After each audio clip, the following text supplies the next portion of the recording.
Welcome to the Vault of Tandypolis. Played on the 21st of May 2010. This was actually the follow-up of last week's Raid on Tandypolis battle report, and well, this is the second part of a scenario.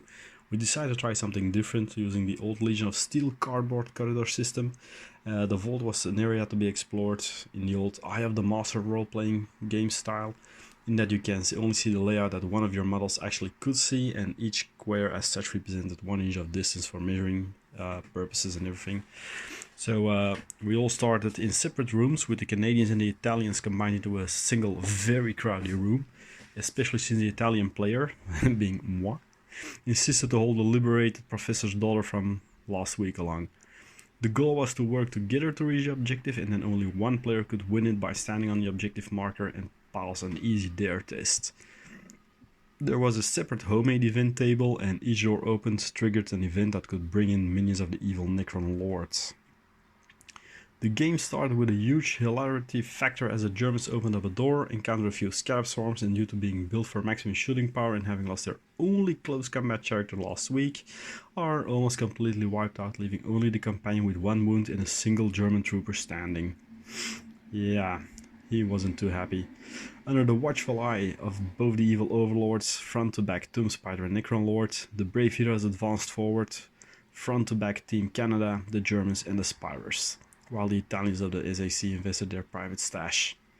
Yeah, gotta love Belgian beer. As the teams advanced forward through the dungeon, more and more enemies were encountered, but apart from companions, the losses were minimal.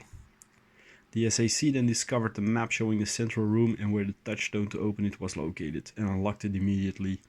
Now the race was on to secure the relic for the further benefit of the glorious Italian nation. In the meantime, Hans finally managed to get near a dare encounter himself.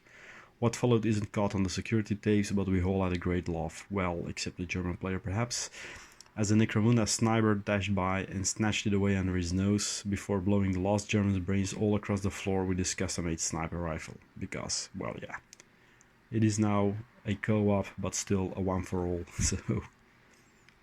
The Necron Lord appeared in the room, and with a mighty roar Sasquatch bum rushed him, ready to tear him apart, and the Lord swiftly felled the Canadian superhero.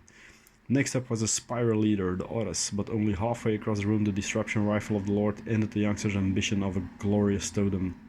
Then a shot sounded from an Italian Caracone 1896 rifle from one of the Fusilieri, and the Necron Lord dropped stone dead to the floor. How is that for an anticlimactic villain battle?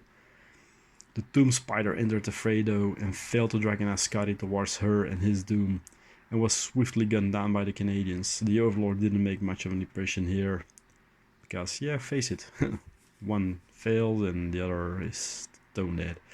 So what happened next was a true bloodbath. Having 2 almost full-strength firing lines in the room, the SAC held back and executed one after the other of the heroes to try and grab the objective or approach them, cleaning out the whole room and claiming the objective in the 2-part story victory for their own. It has to be said that both the Canadian companion and the Spire Malkadon managed to botch their easy dare test, and they actually had a chance for glory, but yeah. I just played the waiting game and shot everything down that actually wanted to go even near the objective. So the end result of 2 games was as we hoped. No matter how you gear up characters and give unlimited numbers allowed, the silly rifle-armed companion, average statted guy, is one of the best weapons in this game. Avanti Savoia, and glory to the SAC. So that's it. The 2-part battle report of Tandypolis last week and this week. I hope you enjoyed the story a bit. And, well, if you do, like, subscribe, and I'll see you back for the next Throwback Thursday next week.